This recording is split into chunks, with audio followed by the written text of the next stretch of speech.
आज हम लोग एक न्यूमेरिकल करने जा रहे हैं जो motion in a straight line से रिलेटेड है, जिसमें बताया गया है कि एक पर्सन है जो स्ट्रेट लाइन में मूव कर रहा है फ्रॉम ए टू बी। ठीक है, यानी ए से बी की तरफ एक पर्सन जा रहा है with a initial speed of 4 metre पर सेकेंड से।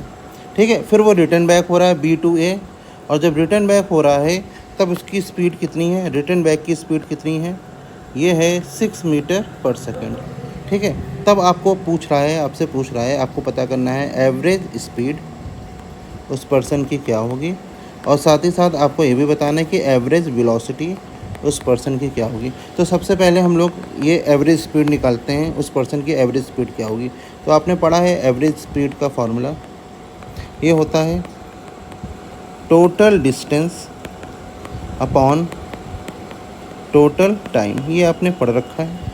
ठीक है, तो हम टोटल डिस्टेंस हमें निकालना है और साथ ही साथ टोटल टाइम निकालना है। अब हम ये एज्यूम करके चल रहे हैं कि ए टू बी, जो ए टू बी मूव कर रहा है तो टोटल कितनी डिस्टेंस कवर कर रहा है एक्स, और बी टू ई आ रहा है तो भी टोटल डिस्टेंस कितनी कवर कर रहा है एक्स। तो अगर हम टोटल डिस्टेंस देखें तो कितनी होगी, ए टू बी एक्स होगी और b to a total distance a to b x होगी और बी टू ए भी एक्स होगी, यानी 2x उसने टोटल डिस्टेंस कवर करी।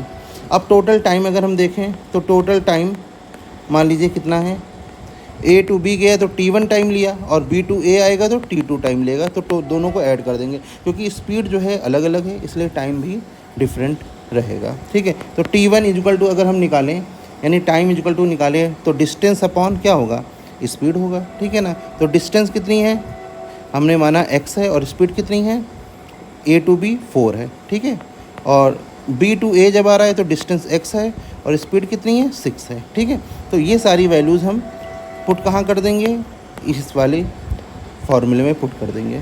तो हमारे पास निकल के आ जाएगा average speed is equal to total distance 2x upon total time x/4 plus x/6। ठीक है, ये वैल्यू हमारे पास निकल के आ गई। अब इसको फर्दर और सॉल्व करेंगे तो हम ये देखेंगे तो टोटल डिस्टेंस तो ऐसे रहेगा, यहाँ पर हम एलसीएम ले सकते हैं तो यहाँ पे 12 एलसीएम हो जाएगा, तो 4 3 जा 12 यानी 3x प्लस 6 2 जा 12 यानी 2x। ठीक है, ये 12 ऊपर चला जाएगा तो 2x into 12 divided by 5x, तो इससे ये कैंसिल हो जाएगा और ये 24/5 आ जाएगा। ठीक है, अब इसको और सॉल्व करोगे तो कितना आ जाएगा, ये 4.8 मीटर पर सेकेंड आ जाएगा। तो ये एवरेज स्पीड आपकी आ गई। ठीक है, अब हमें निकालना है एवरेज वेलोसिटी। अब आपको क्या निकालना है, एवरेज वेलोसिटी उस पर्सन की क्या होगी। तो एवरेज वेलोसिटी इक्वल टू क्या होगा, total displacement upon total time, है ना, ये होगा। तो ये तो आपको दिख रहा है, लेकिन अगर आप इस डायग्राम में जा कर के देखो टोटल डिस्प्लेसमेंट क्या है, ये x जा रहा है और फिर x वापस आ रहा है, तो यानी टोटल डिस्प्लेसमेंट उसने कितना कवर किया, उसने टोटल डिस्प्लेसमेंट जो है वो 0 कवर किया, है ना, क्योंकि जितना गया उतना ही वापस लौट आया, तो टोटल डिस्प्लेसमेंट कितना हो गया 0। और टोटल टाइम तो आपको पता ही है x/4 प्लस x/6, तो आंसर क्या आ जाएगा 0, आपका आंसर ये आ जाएगा। ठीक है, तो ये एक अच्छा क्वेश्चन था, तो इसको ज़रा सा ध्यान से देखिएगा कि एक कार है जो मूव कर रही है with the initial speed 60 kilometre per hour, कितनी 60 किलोमीटर पर आवर के इनिशियल स्पीड के साथ मूव कर रही है, और ये कितने टाइम के लिए मूव कर रही है, 1 आवर के लिए मूव कर रही है। ठीक है, फिर उसकी स्पीड जो है इंक्रीज़ हो गई, अब कितनी हो गई है 80 किलोमीटर पर आवर हो गई है, और ये कितने टाइम के लिए रह रही है 30 मिनट के लिए ये स्पीड रह रही है। ठीक है, तो आपको फाइंड करना है कि ऑब्जेक्ट जो है टोटल कितनी डिस्टेंस कवर कर रहा है। ठीक है, और साथ ही साथ आपको ये भी बताना है कि एवरेज स्पीड कितनी है उस ऑब्जेक्ट की।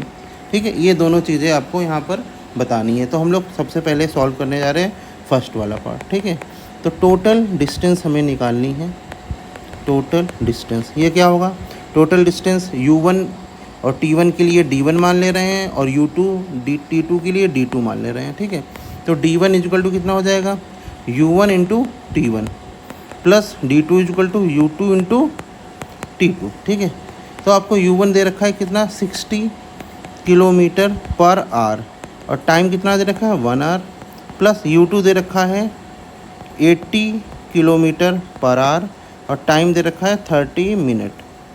ठीक है, 30 मिनट का आपको टाइम यहाँ पे गिवन है। ठीक है, तो अब हम किलोमीटर पर आवर को मीटर पर सेकंड में चेंज करेंगे और 1 आवर को सेकंड में, ऐसे ही किलोमीटर पर आवर को मीटर पर सेकंड में और मिनट को सेकंड में हम लोग कन्वर्ट करेंगे। ठीक है ना, ये हम लोग करने जा रहे हैं। ठीक है ना, तो 60 किलो, आपको पता है किलोमीटर पर आवर को मीटर पर सेकंड में चेंज करने के लिए क्या करते हैं, 5/18 से मल्टीप्लाई कर लेते हैं, ये तो आपको पता ही है। और 1 आवर में कितने मिनट होते हैं, 60, और 1 मिनट में कितने सेकंड होते हैं, 60 सेकंड होते हैं।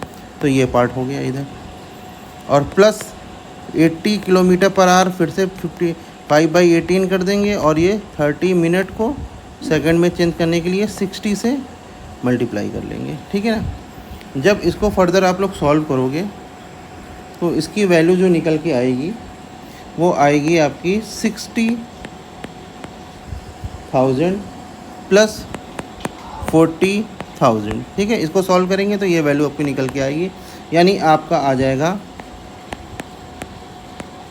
1 लाख मीटर। ठीक है, तो इसको किलोमीटर में चेंज करोगे कितना लिख सकते हैं, 100 इंटू 1000 मीटर। तो ये किस में हो जाएगा, किलोमीटर में हो जाएगा। तो 100 किलोमीटर डिस्टेंस जो है, टोटल डिस्टेंस जो ट्रैवल होगी वो 100 किलोमीटर ये डिस्टेंस ट्रैवल करेगा ऑब्जेक्ट। ठीक है, फिर इसके बाद अगर आप देखोगे ध्यान से तो आपको निकालना है क्या, एवरेज स्पीड निकालनी है कितनी रहेगी, है ना, एवरेज स्पीड निकालनी है।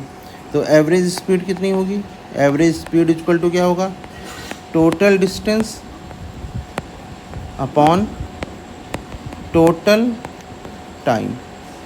तो टोटल डिस्टेंस कितनी है, 100 किलोमीटर है, और टोटल टाइम कितना है, पहले लग रहा है 1 आवर, फिर उसके बाद लग रहा है 30 मिनट, तो 1.5 आवर हो जाएगा। ठीक है ना, तो इसको फिर सॉल्व करेंगे आप लोग, तो ये आ जाएगा आपके पास 200/3 किलोमीटर पर आवर, ये एवरेज स्पीड जो है निकल के आपकी आ जाएगी।